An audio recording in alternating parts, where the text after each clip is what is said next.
महादेव के भक्तों प्रणाम। सुबह सुबह भोले का नाम लेकर हम निकल पड़े हैं एक अनोखी यात्रा पर। मंजिल है अरुणाचलम, जहां का कन कन महादेव की महिमा सुनाता है। अरुणाचलम तमिलनाडु के तिरुवनंतमलई शहर में स्थित है। आप यहां अपनी गाड़ी या ट्रेन से आ सकते। हैदराबाद से अरुणाचलम पहुंचना काफी आसान है। अगर ट्रेन से यात्रा करना चाहते हो तो हैदराबाद के काचीगुड़ा स्टेशन से काचीगुड़ा नागरकोइल एक्सप्रेस ट्रेन मिल जाती है। यह ट्रेन हर शुक्रवार शाम लगभग 7:45 बजे रवाना होती और तिरुवनंतमलई के लिए एक सुविधाजनक विकल्प है। अभी भैया अरुणाचलम पहुंचने के बाद सबसे बड़ा सवाल है रुके कहाँ? तो हम आपको बताते हैं बढ़िया बजट फ्रेंडली स्टे। ये है आलयम रूम्स, जो अरुणाचलम टेम्पल एडमिनिस्ट्रेशन के वैशिष्टता के अंतर्गत आता है। गिरिवलयम यानी परिक्रमा मार्ग ईशाना लिंगम के बिल्कुल सामने ही मौजूद है। यहाँ आपको साफ सुथरे और आरामदायक रूम्स आसानी से मिल जाते हैं। रूम्स के किराए आमतौर पर लगभग 1000 से 1200 रुपए तक रहते हैं, जो परिवार और भक्तों के लिए काफी सुविधाजनक है। और बाकी वीकेंड के चार्जेस और स्पेशल ऑप्लिकेशन डे के चार्जेस आप स्क्रीन पे देख ही सकते हैं। तो चलिए आगे बढ़ते हैं महादेव की नगरी की तरफ। हाय, तो राम राम दोस्तों, मैं आज आपको ले आया हूँ शिव की नगरी। पावन जगह का नाम है तिरुवनंतमलई। तो भैया आप बात करते हैं अरुणाचलम या तिरुवनंतमलई की महिमा। तो यहाँ सिर्फ एक मंदिर नहीं बल्कि सनातन धर्म के सबसे पवित्र स्थलों में एक माना जाता है और ये मंदिर पंचभूतों में एक माना जाता है। इसलिए यहाँ विराजमान शिवलिंग को अग्निलिंग के नाम से जाना जाता है, यानी भगवान शिव के उन पंच दिव्य स्थलों में से जो प्रतीक पंच तत्वों का प्राधानित्व करते हैं। अभी भैया अरुणाचलम की सबसे अद्भुत कहानी सुन लीजिए। एक समय भगवान ब्रह्मा और भगवान विष्णु के बीच विवाद हो गए। दोनों ही स्वयं को सृष्टि का सर्वश्रेष्ठ देवता मानने लगे। तब उनका अहंकार तोड़ने के लिए भगवान शिव एक विशाल अग्निस्तंभ के रूप में प्रकट होते। ऐसा अग्निस्तंभ जिसका कोई आरंभ दिखता था ना कोई अंत। भगवान शिव ने कहा, जो कोई मेरे इस दिव्य ज्योति स्तंभ का अंत या आरंभ खोज लेगा वही सर्वश्रेष्ठ माना जाएगा। इसके बाद भगवान विष्णु ने वराह रूप धारण करके धरती के तल तक चले गए और भगवान ब्रह्मा ने हंस का रूप लेकर आकाश की अनंत ऊंचाइयों में उड़ गए। लेकिन युगों की खोज के बाद भी ना विष्णु जी को इसका अंत मिला और न ब्रह्मा जी को इसका शिखर। तो दोनों ने समझ लिया कि महादेव ही परम सत्य है, महादेव ही अनंत है, महादेव ही सर्वारूपी है। कहते हैं कि वही अनंत अग्निस्तंभ आगे चल के अरुणाचल पर्वत के रूप में स्थित हो गया और आज भी इस पर्वत को स्वयं भगवान का स्वरूप माना जाता है। इसके बाद भगवान ब्रह्मा, भगवान विष्णु और अन्य देवताओं की प्रार्थना पर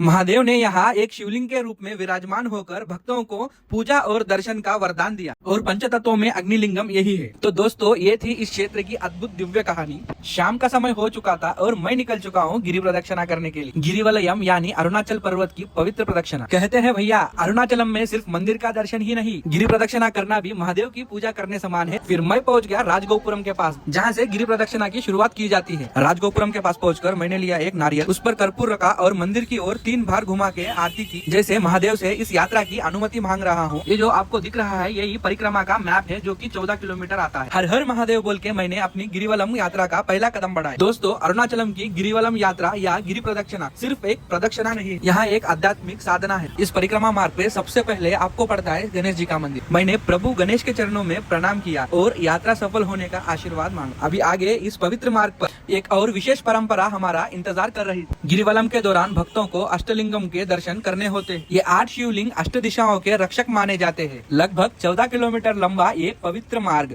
अरुणाचल पर्वत के चारों ओर बनाया हुआ है। परिक्रमा मार्ग में आपको ये दुर्गा मंदिर का भी दर्शन होता है और अरुणाचल यात्रा में इन मंदिरों का बहुत अधिक महत्व है। बहुत ही सुंदर और दिव्य दुर्गा माँ के दर्शन हुए। हमने माँ दुर्गा के चरणों में प्रणाम किया और अपनी यात्रा सफल और मंगलमय होने का आशीर्वाद प्राप्त किया। माँ का आशीर्वाद लेकर हम अपनी गिरिवलम यात्रा को आगे बढ़ गए। इस यात्रा के दौरान हमें उन अष्टलिंगों के दर्शन करते हुए परिक्रमा में आगे बढ़ना है, जो कि है इंद्रलिंगम, अग्निलिंगम, यमलिंगम, नृत्युकलिंगम, वरुणलिंगम, वायुलिंगम, कुबेरलिंगम और ईशानलिंगम। हर लिंगम की अपनी एक अलग महिमा है, अपना अलग आशीर्वाद है और हर स्थान पर भक्तों की अनंत श्रद्धा देखने मिलती है। कहते हैं कि जो कोई भक्ति और श्रद्धा के साथ अरुणाचलम गिरिवलयम करते हुए इन सभी अष्टलिंगों के दर्शन करते हैं, उनकी यात्रा सफल मानी जाती है। तो मैंने भी अपनी परिक्रमा जारी रखी। रास्ते में आने वाले हर शिवलिंग के दर्शन करते हुए मैं धीरे धीरे अरुणाचल पर्वत की परिक्रमा करते हुए आगे बढ़ता रहा। हर मंदिर अपने एक अलग ही वातावरण में था। कहीं वेद मंत्रों की गूंज सुनाई देती रही तो कहीं भक्त ओम नमः शिवाय का जप करते हुए नजर आए। कहीं दीपक की रोशनी थी की तो कहीं कर्पूर के सुगंध से पूरा वातावरण पवित्र था। और सच कहो भैया, जैसे जैसे यात्रा आगे बढ़ रही थी, थकान कम और भक्ति ज्यादा महसूस हो रही। और फिर जहाँ से यात्रा शुरू हुई थी,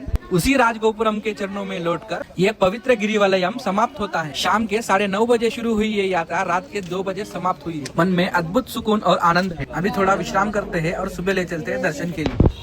राम राम सभी को। मैं आपको आज लेके आ चुका अरुणाचलेश्वर महादेव के दिव्य दर्शन के लिए। रात भर की गिरिवलम यात्रा के बाद भी मन में एक अलग ही उत्साह था, क्योंकि आज महादेव के दरबार में हाजिरी लगानी थी। लाइन में लगकर हम धीरे धीरे गर्भगृह की ओर बढ़ने लगे। और भैया, जैसे ही मंदिर के अंदर प्रवेश किया, उसकी भव्यता देखकर मन मोहित हो गया।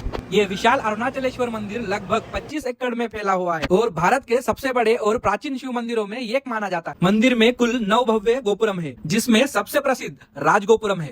लगभग 217 फीट ऊंचा ये राजगोपुरम दूर से भक्तों का स्वागत करते हुए नजर आता है। मंदिर के अंदर का परिक्रम मंडप, पवित्र कुंड और 1000 स्तंभों वाला भव्य मंडप भी मौजूद है। और सबसे अद्भुत बात ये है भैया, ये सिर्फ पत्थरों से बनाया हुआ मंदिर नहीं, यहाँ सदियों की भक्ति, इतिहास और महादेव की महिमा का प्रमाण है। कहा जाता है कि इस मंदिर का इतिहास हजारों साल पुराना है। समय समय पर महान राजवंशियों ने इस मंदिर का निर्माण और विस्तार करवाया। सबसे पहले चोला राजाओं ने यहाँ भव्य निर्माण का कार्य करवाया। उसके बाद होसाला, पांड्या और विजयनगर साम्राज्य के शासकों ने भी मंदिर को और भी भव्य और दिव्य रूप दिया। सोचिए भैया, सदियां बीत गई, राजवंश बीत गए, लेकिन महादेव का दरबार आज भी उतनी ही शान से खड़ा है। सर्वे विदु सर्वा विदु, जीवन भी तू मृत्यु भी तू, दाता तू विदाता तू, देता तू लेता तू, सत्य तू असत्य हम, भगवान तू मनुष्य हम, शिव तू सुंदर तू, शक्ति तू सब कुछ तू, मैं कुछ नहीं जीवन तू, मैं कुछ नहीं भगवान तू। नमः पार्वती पते, हर हर महादेव।